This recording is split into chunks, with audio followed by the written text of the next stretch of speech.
Bueno, dentro de los indicadores macroeconómicos ya vimos el tipo de cambio. Ahora vamos a ver otra información que tiene que ver con las cuentas internacionales. Podemos ingresar en la página del INDEC, dentro de Economía, Cuentas Internacionales, y podemos ver el último informe que hay de balanza de pagos. Vamos a leer el informe. Bueno, acá podemos ver balanza de pagos por principales componentes y sector institucional de activo y pasivo externo. Acá podemos ver nuestra interacción con el mundo, ¿sí? Del país. Entonces, por ejemplo, está la balanza comercial, que se compone de las exportaciones e importaciones. Entonces acá vemos la exportación de bienes, las importaciones de bienes, vemos que las exportaciones son superiores a las importaciones, y vemos que en exportación de servicios es menor a la importación de servicios. Se fueron dólares del país por 4.923 millones de dólares, eso está en millones de dólares, acá arriba lo dice. Entonces en viajes 4.923 millones de dólares, y podemos ver que ingresaron por viajes 1.459 millones de dólares, o sea, una diferencia entre ambos de 3.500 millones de dólares aproximadamente en el primer trimestre de 2025. Pensemos que si nosotros estamos adquiriendo un bien extranjero, significa que nosotros o nos estamos endeudando o alguien está entregando dólares para poder pagarlos, porque nadie nos va a regalar un producto. Tampoco, si viajamos al exterior, los productos no nos salen gratuitos, los tenemos que pagar.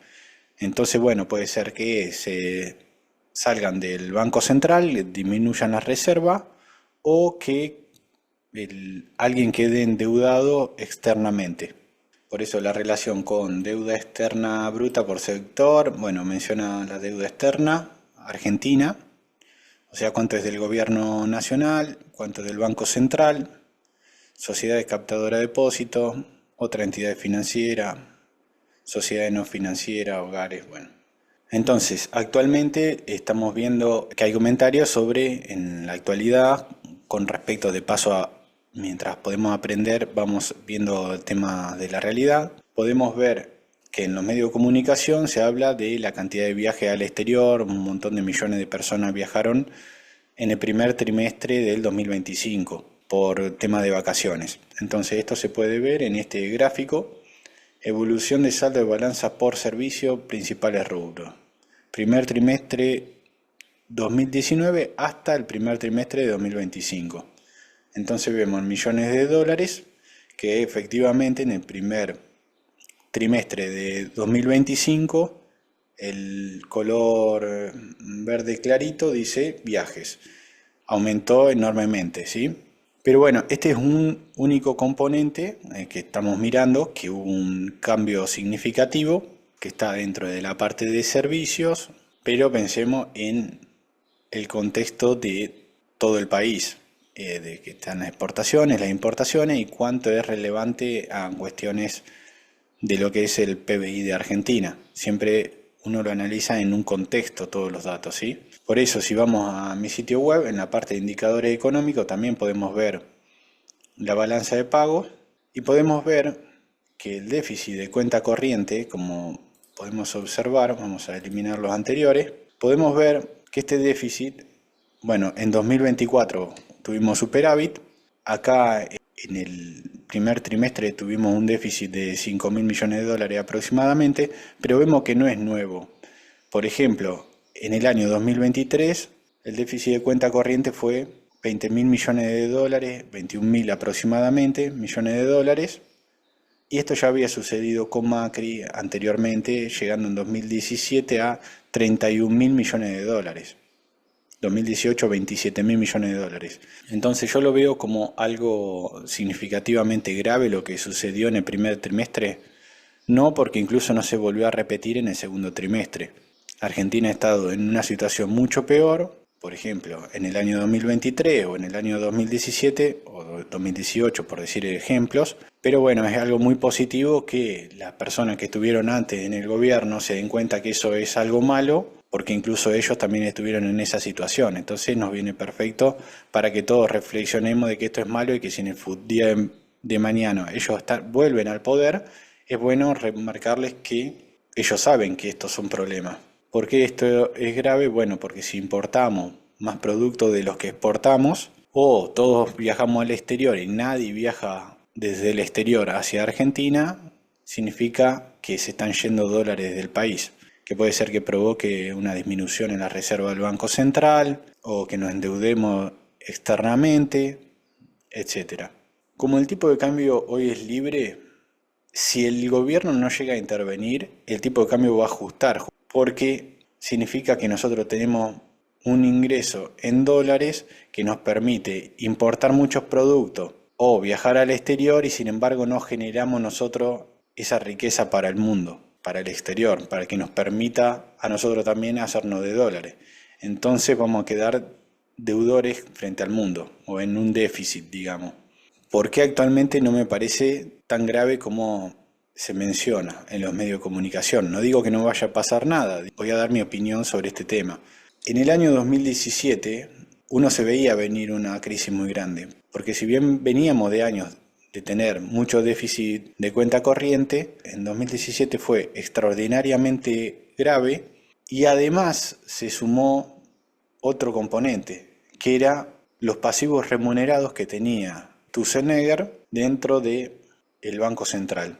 Esos pasivos remunerados, que eran las LEBAC, él los aumentó gradualmente a partir del año. En marzo de 2016, luego de la devaluación de la moneda para salir del cepo que generó el gobierno de Mauricio Macri, él tenía miedo de una corrida inflacionaria, justamente por esta devaluación de la moneda. Entonces lo que hizo fue retirar los pesos del mercado con pasivo remunerado, que en ese momento era las LEBAC.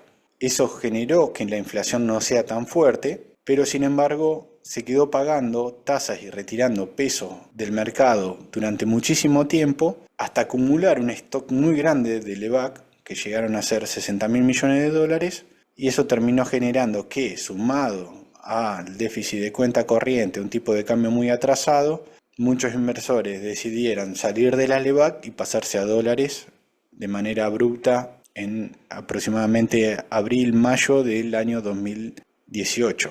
Claro, una salida tan grande de pasivo remunerado en moneda local para irse al dólar generó una presión contra la reserva del Banco Central, quien intentó vender los dólares necesarios para parar la corrida, para decir acá están los dólares, pero no lo pudo evitar, porque era demasiado el stock de LEBAC de ese momento para poder desprenderse y no había tantas reservas como para poder cubrir toda esa demanda de dólares.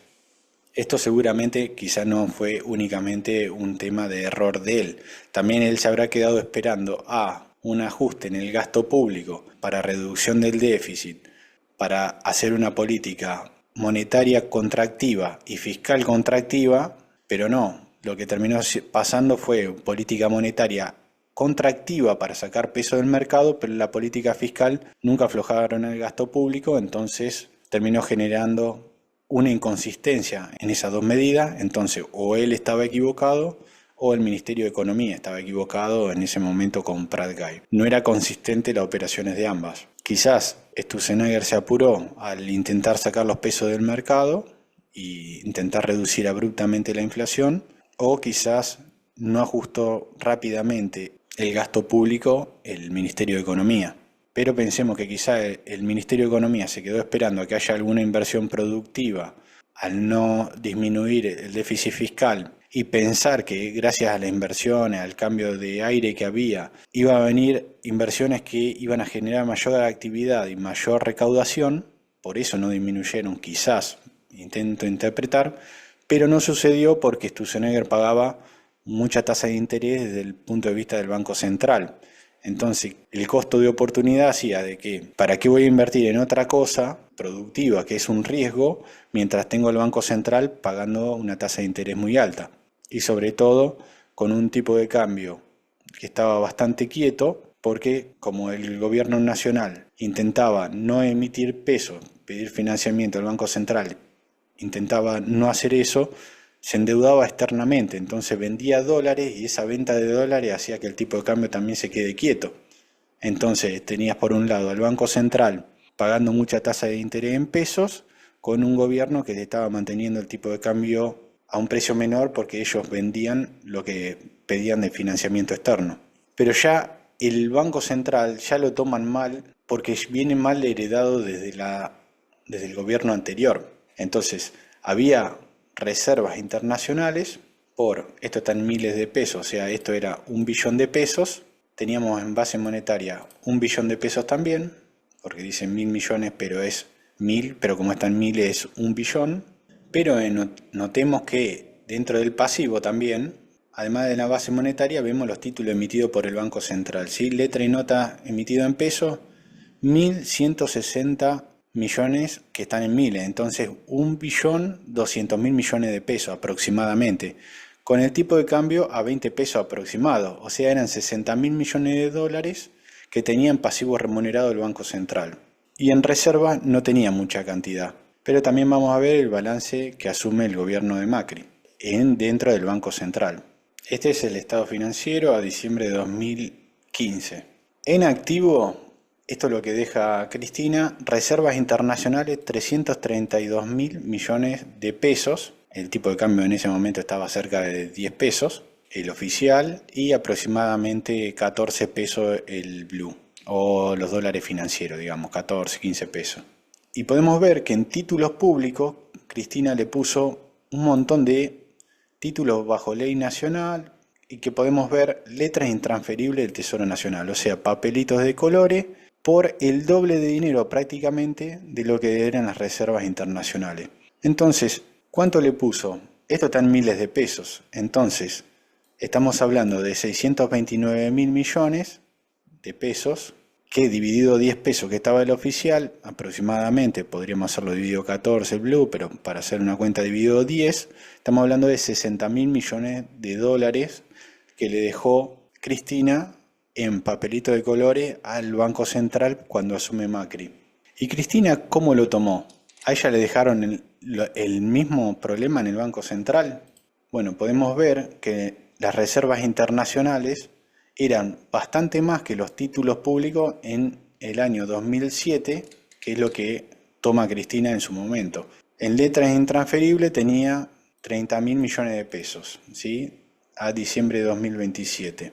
O sea, podemos ver que a Cristina en el año 2007 le dejaron muchas reservas internacionales comparado a los títulos públicos que tenían dentro del activo. Letras intransferibles le dejaron por 30.000 millones, esto está en pesos, no está en miles, 30.000 millones, que el dólar valía 3 pesos aproximadamente, o sea 10.000 millones de dólares. Y ella lo entrega con 60.000 millones de dólares de papelito de colores, porque son letras intransferibles que en teoría nunca se van a pagar. De hecho, Macri los intentó cambiar por bonos que tuvieran cotización, si no me acuerdo mal se llamaban AD27 y AD25, si no recuerdo mal. Guzmán lo puso dentro de la reestructuración de la deuda y el Banco Central de PC se adhirió a la reestructuración, o sea, aceptó una quita de Guzmán, digamos, por otros títulos. Por eso ahora el Banco Central tiene ciertos títulos públicos, más allá de esa reestructuración también tiene otros, pero bueno. En resumen, el Tesoro Nacional les debe al Banco Central. Cristina lo llenó de deuda. Aproximadamente Cristina recibió 46.000, 47.000 millones de dólares de reserva a finales de 2007 y 10.000 millones de dólares de títulos públicos, papelitos de colores, digamos, del Tesoro Nacional, que no son un buen respaldo para los pasivos que tiene el Banco Central. Ella lo deja con 60.000 millones de dólares y con una brecha cambiaria de aproximadamente 50%, y además de atraso en tema de tarifa y demás. Entonces es muy difícil poder solucionar ese problema, sumado a la devaluación de la moneda que tuvo que hacer Macri para solucionar los problemas que generaba la brecha y a la vez aumentar los servicios públicos, o sea, había precios relativos que estaban mal. Todo eso generó un aumento de la inflación que Sturzenegger intentó resolverlo de una manera ortodoxa, pero hizo que acumule un montón de stock de Levac que un día terminó explotando en abril o mayo de 2018.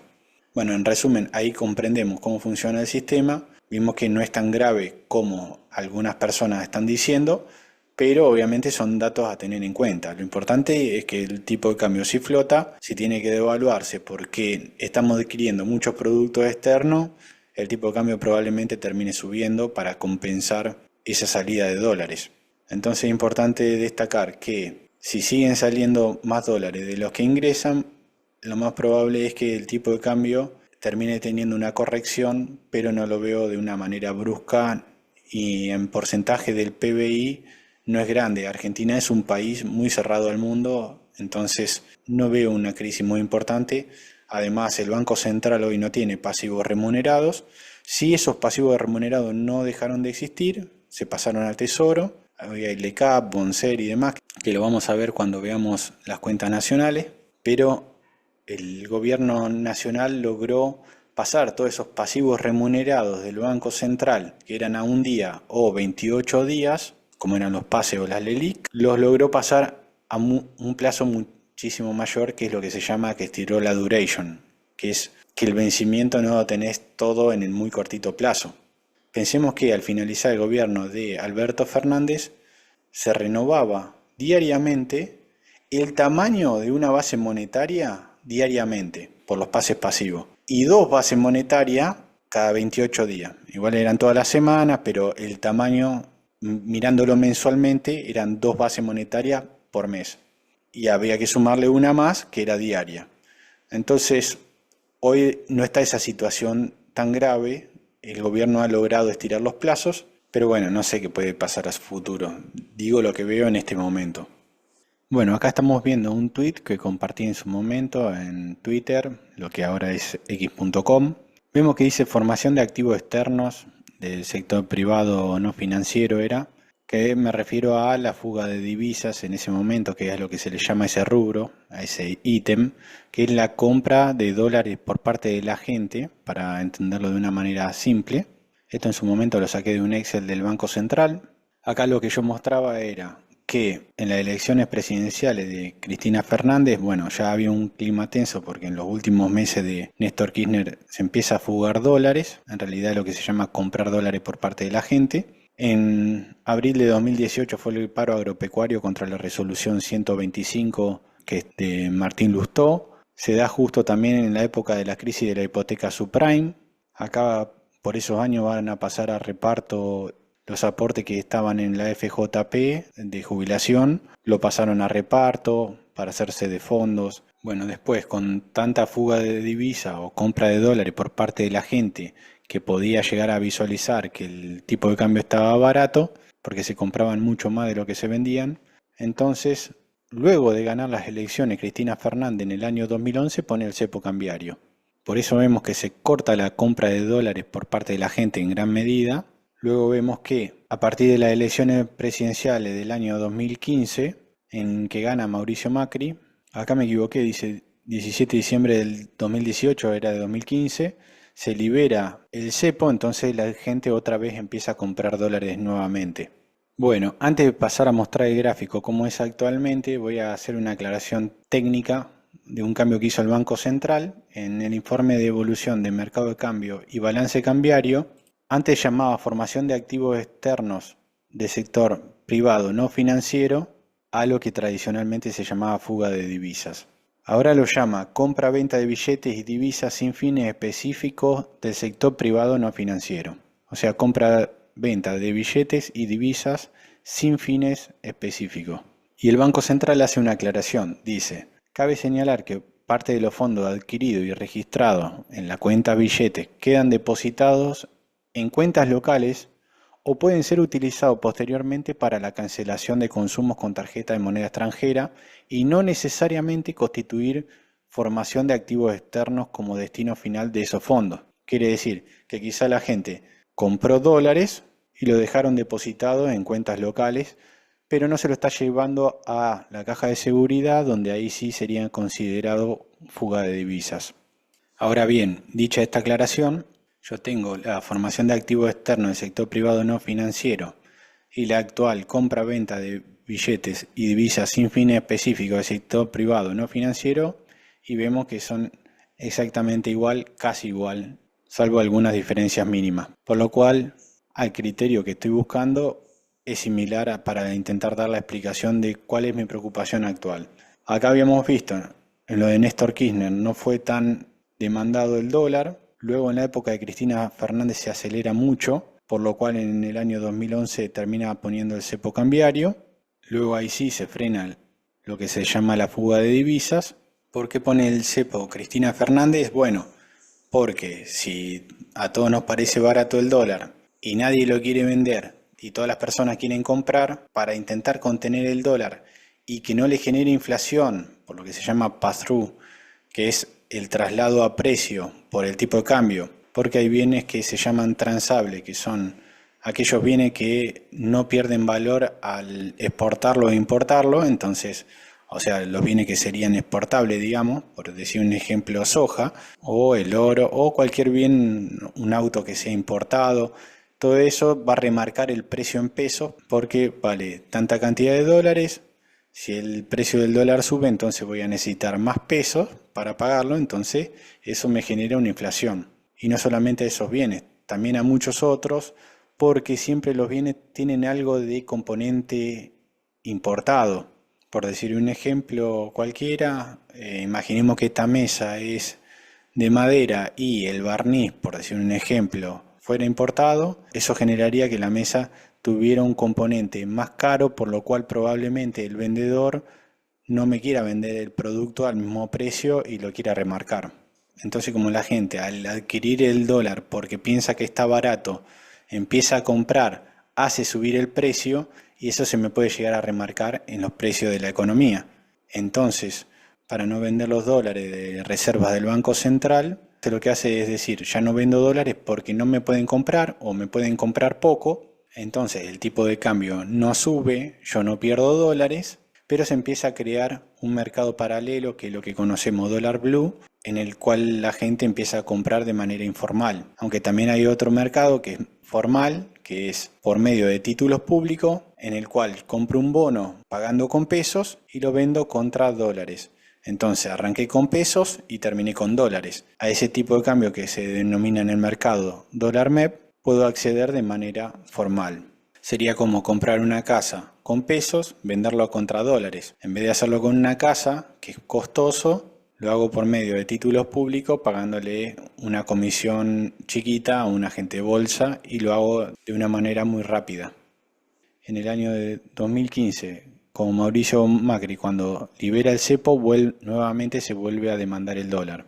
¿Por qué muestro este gráfico? Bueno, de paso, para intentar terminar con un mito en la sociedad de que el único que tuvo fuga de divisa pareciera que es Mauricio Macri, y si vemos a Cristina Fernández, ella hasta que puso el cepo cambiario en 2011 se le fugaron 71.000 millones de dólares. Y en todo el periodo de los dos mandatos, 84.000 millones de dólares.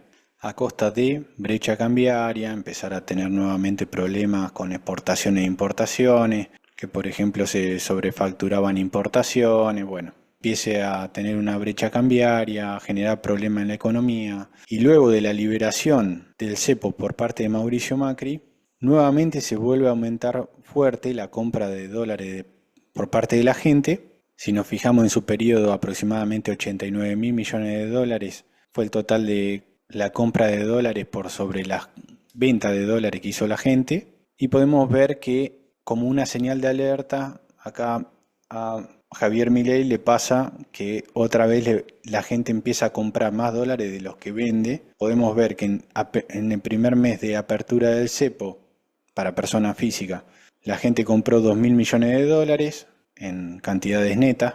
Al siguiente mes aproximadamente 3.000 millones de dólares, al siguiente 4.000 millones de dólares y el último aproximadamente 5.400 millones de dólares. Esto es lo que muestra que para la gente en esos meses el tipo de cambio estaba barato porque han comprado mucho más de lo que han vendido. Esto me parece una señal de alerta.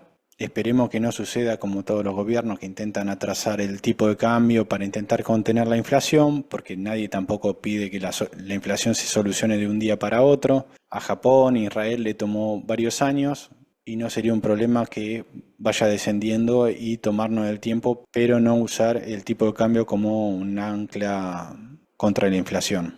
Tengo que hacer un parate para hablar sobre un tema que muchas veces está mal comprendido en la sociedad. Es la industrialización por sustitución de importaciones. ¿Qué significa esto? Es producir algo para reemplazar una importación. ¿Para qué? para evitar salida de dólares. Eso sería el objetivo primordial, ¿sí? Hay otro que es, por la duda que suceda algo, una guerra mundial o una pandemia, lo que fuera, tener toda la producción y que no nos falte nada a la sociedad. Entonces, en ese mecanismo secundario de que es que nunca nos falte nada, estamos hablando de una excepción. Y acá hacemos una regla de una excepción. Por lo general nos explican que esto es perfecto porque reemplazamos importaciones, entonces nos ahorramos salida de dólares, pero lo que no nos explican es que justamente esta salida de dólares también nos afecta a la entrada de dólares. ¿Por qué?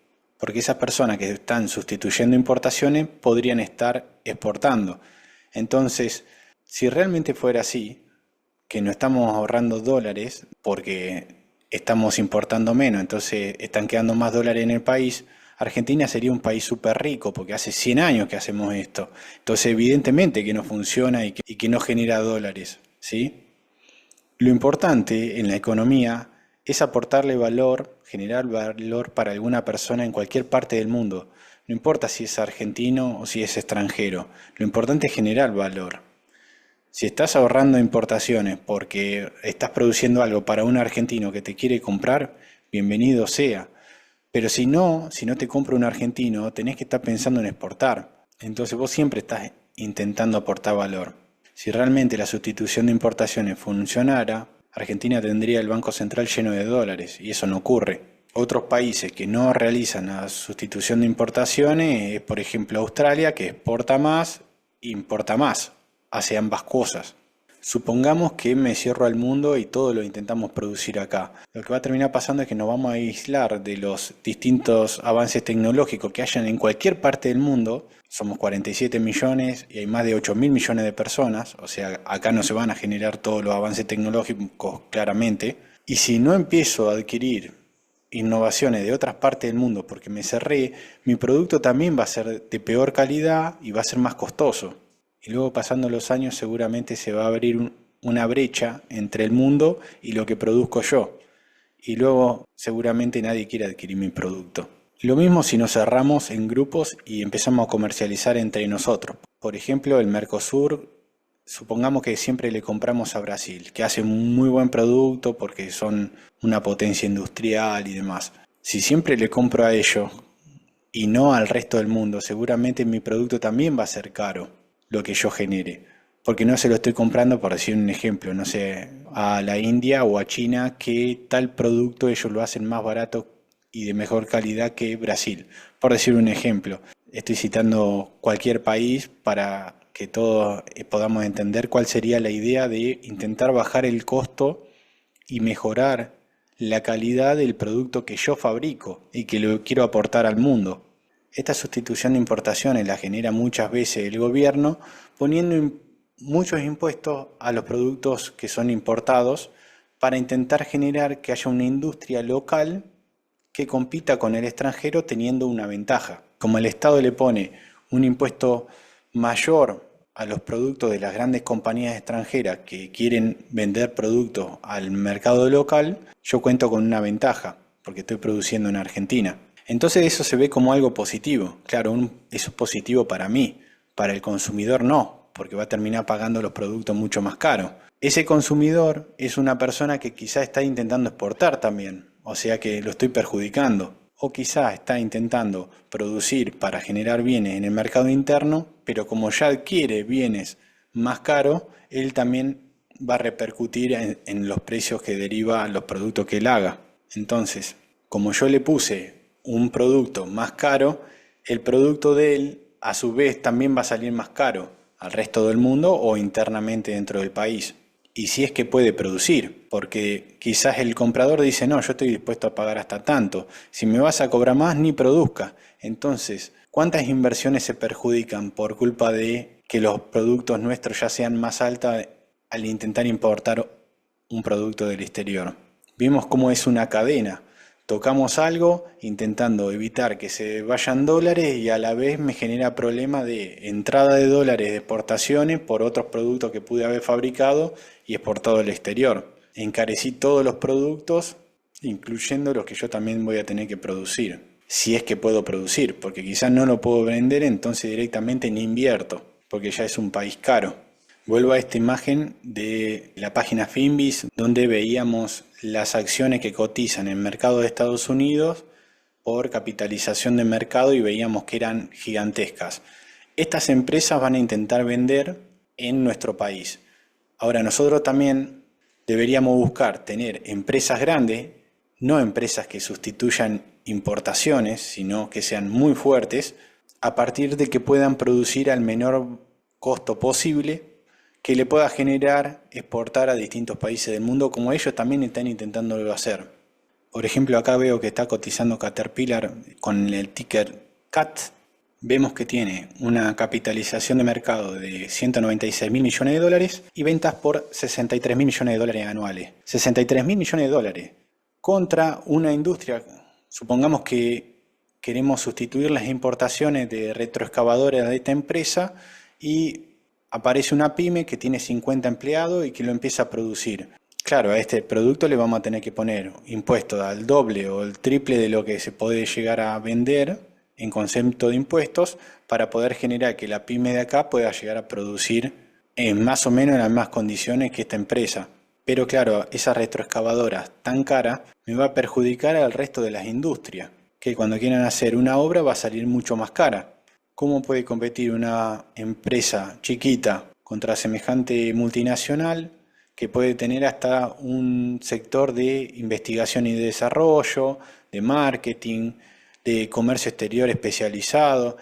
Entonces se hace casi imposible de competir. Y si le ponemos impuestos para lograr que la pyme de acá pueda llegar a competir, cada vez la empresa extranjera, que es enorme, va a generar mayor avance tecnológico y menos vamos a querer adquirir el local. Y con el pasar de los años se va a hacer más evidente las diferencias y vamos a tener que estar grabando nuevamente con nuevos impuestos al producto extranjero para que a alguien le convenga comprar el local.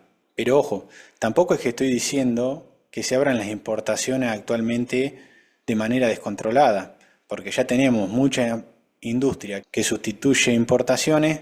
Si abrimos las importaciones y le bajamos los impuestos a las extranjeras, seguramente todas las empresas que estaban haciendo este rol van a quebrar. Tampoco estoy diciendo eso. Lo primero que habría que hacer es bajarle los impuestos e ir a una reforma laboral para que convenga contratar trabajadores. Pero claro, no se puede bajar impuestos si primero no le cierran las cuentas al Estado, porque si no vamos a volver otra vez a emisión monetaria que nos va a generar inflación y aumento de la pobreza, o vamos a ir a aumento de deuda pública, que tampoco es lo que me interesa. Entonces, si no quiero nuevamente en una inflación alta ni en un endeudamiento, no me queda otra que bajar el gasto público para luego poder bajar impuestos y luego sí abrir la economía para intentar que nuestros productos sean más baratos que los extranjeros, brindando un buen servicio y no a base de perjudicar a los consumidores gravando con impuestos al producto extranjero. Si tuviste un profesor, no sé, por ejemplo de historia, que te habló maravillas de la sustitución de importaciones, bueno, seguramente es el mismo que te dice que Argentina es pobre porque el imperialismo no quiere que nosotros nos desarrollemos.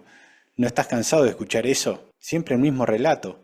Le explicas que los números no cierran, que hay que bajar el gasto para bajar los impuestos y poder ser competitivo a nivel internacional, y te dicen: no, vos querés ajustar, que sos un neoliberal. Yo no, ni siquiera me considero neoliberal, pero así es como intentan atacar al que intente decir que el gasto público se encuentra descontrolado, que los números no cierran, que la estructura del país está mal. Entonces todo el tiempo te dicen: no, bueno, se soluciona devaluando la moneda, mandándola que valga un montón. Lo que no te dicen que es destruyendo el salario del trabajador en relación de dependencia.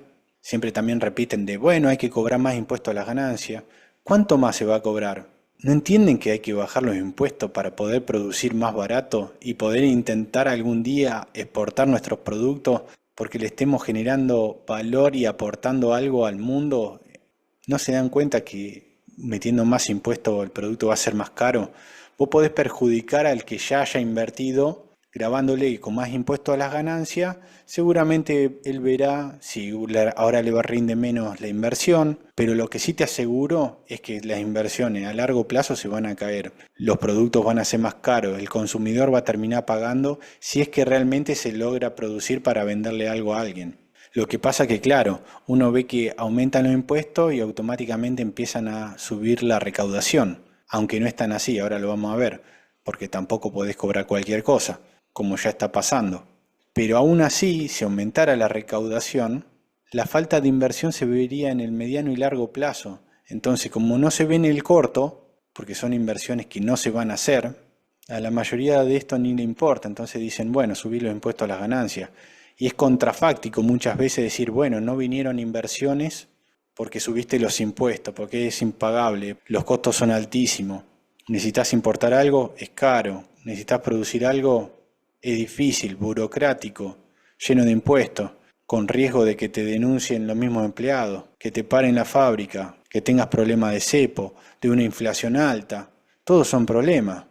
Y así también es el financiamiento si una gran empresa quiere pedir financiamiento al exterior, a unas tasas elevadísimas solamente por estar dentro de Argentina.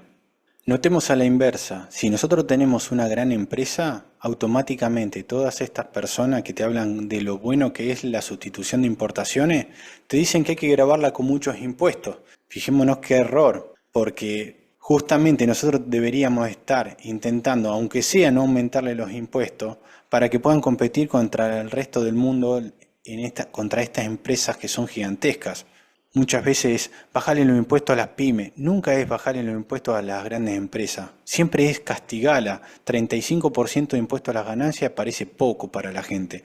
Sin embargo, es un error, porque justamente al producir a escala, como habíamos hablado, me permite competir contra empresas mucho más chicas de otros países y ganarles, y aún así ser nosotros los que exportemos y que otros países tengan problemas porque brindan un producto de peor calidad o a peor costo. En el momento que bajemos impuestos, hay que bajarle los impuestos a todos, a las pymes y a las grandes empresas también, porque esas grandes empresas son las que nos van a traer dólares cuando tengan que ir a competir en otros países. Nos traen dólares y trabajos acá en Argentina, como hace Caterpillar en Estados Unidos o en la fábrica que tiene en las distintas partes del mundo, porque se instala en el país donde mejor le convenga, como ya hemos hablado de las inversiones extranjeras, que también lo tenemos que incentivar. Y hay que dejar de decir que tiene que ser sí o sí empresario local, que es otro de los problemas que tienen algunos profesores que muchas veces tienen estos sesgos que terminan perjudicando al país y después critican al imperialismo que no nos deja desarrollar. Notemos que es una falta de conocimiento de cómo funciona la economía, cómo es el mundo, le estoy mostrando por eso justamente, cómo son las empresas a nivel mundial, cómo se pelean entre ellas, entre países, apoyando a sus empresas cada vez más grandes con menor costo unitario y mejor calidad de producción, teniendo inversiones en investigación y desarrollo enormes, que ni siquiera necesitan del apoyo estatal, pero aún así podrían llegar a tenerlo. Pero acá todo pareciera que si el Estado no invierte en innovación y desarrollo, nadie lo está haciendo. Bueno, ahora vamos a hablar de mercado de trabajo, cuánto es la desocupación y cuánto es el empleo. Vamos a conocer, ya son variables que uno es fácil de explicar, pero igual estaría bueno que conozcamos los números, probablemente entendamos algunos problemas que tiene la sociedad. Dentro de la página del INDEC, si vamos a Sociedad, Trabajo e Ingresos, Mercado de Trabajo, vamos a encontrar el último informe trimestral sobre el empleo en Argentina. Como dice este informe, es una encuesta permanente de hogares, donde tiene los indicadores de mercado de trabajo. Podemos observar que dice 47,5 millones de personas es la población total de Argentina, pero esta encuesta permanente de hogares se realiza sobre 31 aglomerados urbanos, de los cuales suman en total 29,8 millones de personas. O sea, podemos redondear en 30 millones de personas. De esas aproximadamente 30 millones de personas, 14,4 son población económicamente activa. Acá está la definición de qué significa. Son personas con una ocupación o que, sin tenerla, la buscan activamente y están disponibles para trabajar. O sea, ¿están trabajando o están buscando trabajo? Casi el 52% de los 30 millones que tienen estas ciudades, el 52% son población inactiva. O sea, no están buscando trabajo ni tampoco lo tienen. Población inactiva son 15,5 millones de personas. O sea, hay 15,5 millones de personas que no tienen trabajo ni lo buscan y 14,4 que sí lo tienen o que están buscando. De los 14,4 millones de personas hay 13,3 millones de personas que están ocupados, o sea, están trabajando, y hay 1,1 millones de personas que no están trabajando, pero que sí están buscando trabajo.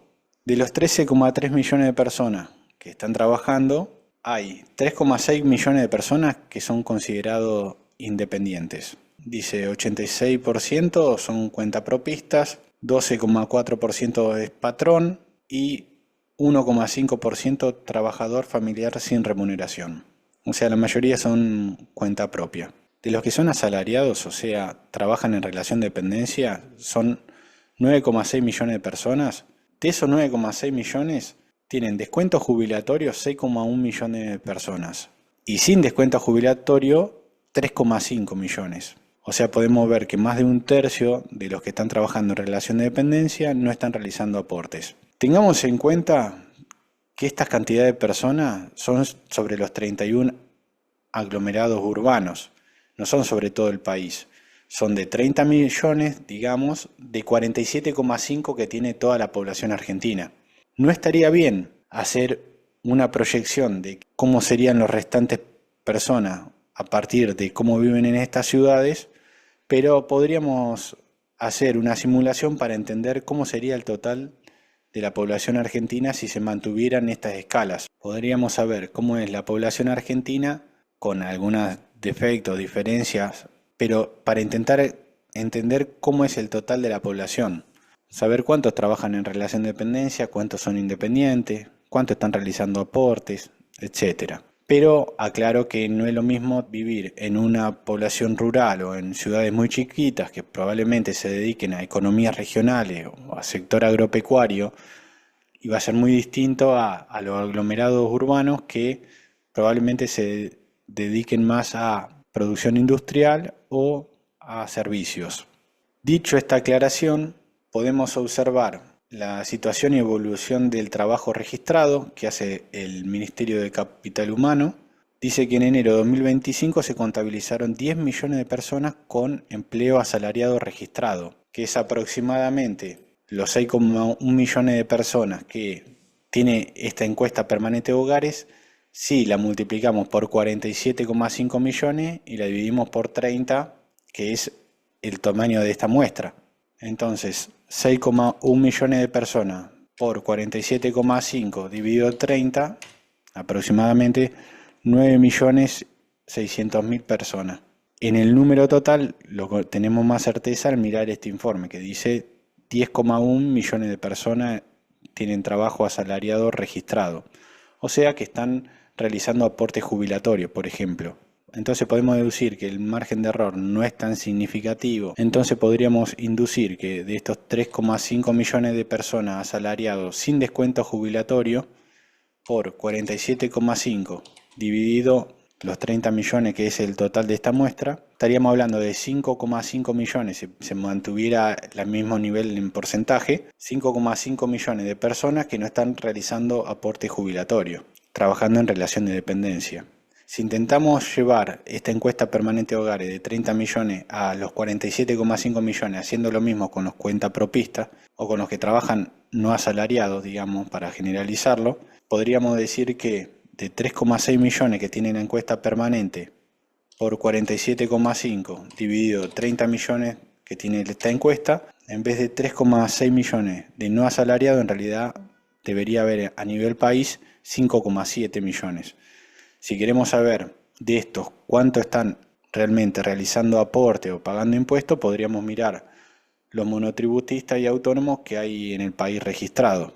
Si volvemos a este informe del capital humano, podemos observar que hay 2,7 millones de personas con trabajo independiente, ya sea como monotributista o autónomo, de los 5,7 que serían independientes a nivel país. Entonces podríamos deducir, a grosso modo, que la mitad de los que son independientes no están realizando aporte a la jubilación. Esto es un gran problema. ¿Por qué? Porque significa que estén realizando aportes son estos 10 millones de personas más 2,7, aproximadamente 13 millones de personas están realizando aporte jubilatorio. Entonces acá ya empezamos a notar que hay aproximadamente 3 millones de personas que trabajan de manera independiente, más aproximadamente 5,5 millones de personas asalariados que están de manera informal en la economía sin realizar aportes jubilatorios. Podemos llegar a la conclusión que aproximadamente 8,5 millones de personas no están aportando a la jubilación y 13 millones sí. Entonces, al tener tanta economía de manera informal, hay muchas personas que no están aportando a la jubilación con algún sentido, porque igual se van a poder jubilar seguramente con alguna moratoria. Entonces acá podemos ver uno de los problemas que tiene Argentina, que después lo vamos a analizar cuáles son todos los problemas para mí que tiene el país, pero ya acá podemos detectar que hay un gran problema de aporte jubilatorio. Entonces, en resumen, entre lo del CIPA y lo de la encuesta permanente de hogares podríamos llegar aproximadamente a esta conclusión. No es exacto, pero sí nos permite entender el total de la población argentina como es. Esto es un cuadro que está en millones. Vemos que el CIPA dice que en empleo registrado asalariado son aproximadamente 10 millones de personas, los monotributistas y autónomos 2,8, el empleo asalariado no registrado, basándome en la encuesta permanente de hogares, proyectando de los 30 millones aproximadamente a los 47,5 y restándole el empleo asalariado que dice CIPA, es aproximadamente 5,3 millones de personas. Independientes no registrados sería 2,9, haciendo lo mismo, basándome inicialmente en lo que dice la encuesta permanente de hogares y restándole los monotributistas y autónomos que dice el informe del CIPA que hay. Por lo cual, a su vez, la encuesta permanente de hogares dice que hay desocupados 1,1, que al intentar llevarlo al total de la población sería 1,8, y población inactiva también haciendo lo mismo, sería 24,7 millones de personas. Eso nos da el total de los 47,5 que dice la encuesta permanente de hogares, y podemos ver entonces que de manera formal, aportando para la jubilación, hay 12,8% de personas. Y que no aportan, obviamente, entre desocupados, personas que ya no trabajan, o chicos, o personas que trabajan pero de manera informal, son 34,7 millones. Por lo cual aproximadamente que están aportando para la jubilación es el 25% de la población. Eso están de manera formal, lo que se llama en blanco, pagando los impuestos y demás. Los impuestos al trabajo, ¿sí? Produciendo valor sería las personas que están tanto de manera informal como formal trabajando, que suman aproximadamente 21 millones de personas, que sería como un 45% de la población. Con respecto al empleo, vemos que en primer trimestre del año 2024 era 44,3%, similar al que hay actualmente. Había aumentado el empleo hasta el cuarto trimestre al 47,5%, pero cayó en el primer trimestre de 2025. La desocupación sería, al primer trimestre de 2024 era 7,7%, similar ahora, pero había caído al cierre del tercer trimestre de 2024 al 6,9%, y ahora luego de 2 trimestres pasó a ser 7,9%. Bueno, quien quiera ver estos indicadores dentro de mi sitio web puede ir a la parte en el menú izquierdo a indicadores económicos, resumen, mercado laboral. Acá pueden ver la tasa de actividad, tasa de empleo, tasa de desocupación, bueno, índice de salario, coeficiente de Gini y demás. Cada uno de estos tiene un link a la página del INDEC por si quieren observar los datos. Bueno, hasta acá cerramos el tema de mercado de trabajo y damos por finalizado esta parte de indicadores macroeconómicos.